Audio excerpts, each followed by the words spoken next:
Now I have set this card to the center groove on this shaft, so it'll tell me when I have a square face.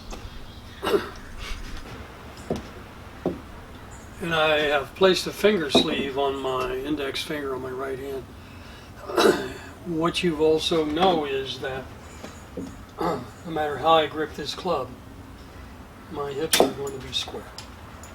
So, as you heard me say, I believed at one time this was the Holy Grail. It is not. Because what it did enable us to do is to isolate the hips and understand more about the grip and shoulder turn.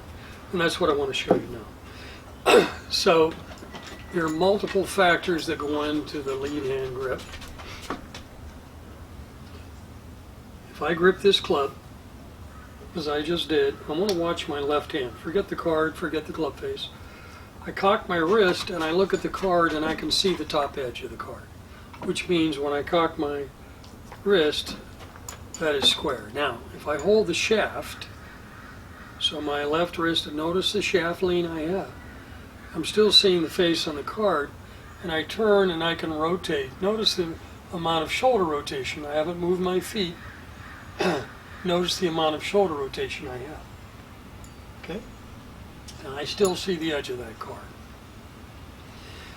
Well, that's number one. If you'll notice that the grip, as I place the grip in the crease, across the crease in my hand.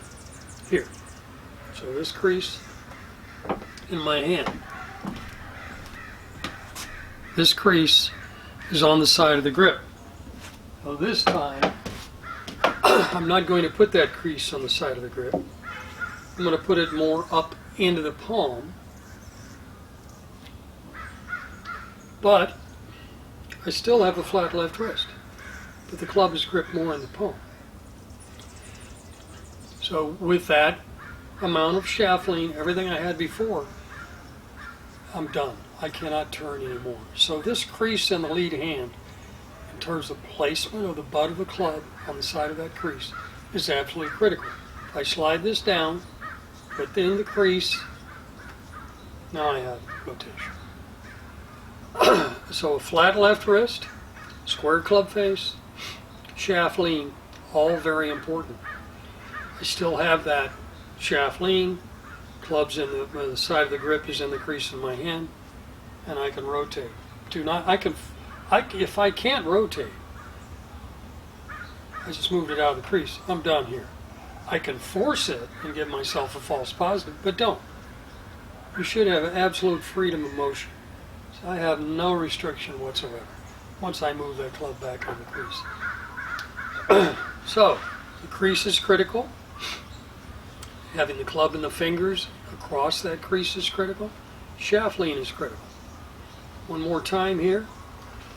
So, if I cup this left wrist, which all I have to do is bring the shaft more vertical, I'm restricted right here. As soon as that motion stops, everything changes. The club's going to get behind. From this position, the club's going to stay. This position, back to shaft lean. Now I have freedom of motion. So in the lead hand, the crease, shaft lean, holding that shaft lean. What this will also give you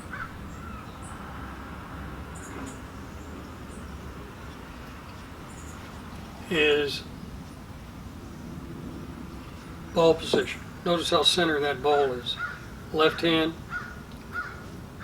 flat left wrist, cock my wrist, I see the center club face.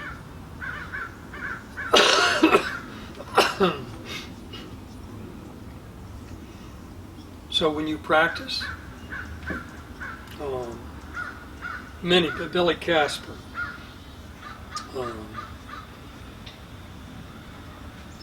many good players done this. Players, Harvey Pinnock would teach the grip across here.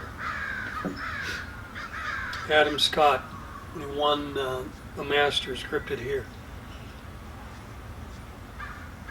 So, in practice, that's the easiest way to get that left hand position I see the top of the card. If I get too much on top with this left hand, cock my wrist, I see the back side of the card was as a shut face. You can see that shut face here. So those are factors in terms of lead hand position. Now let's take a look at what lead arm position does.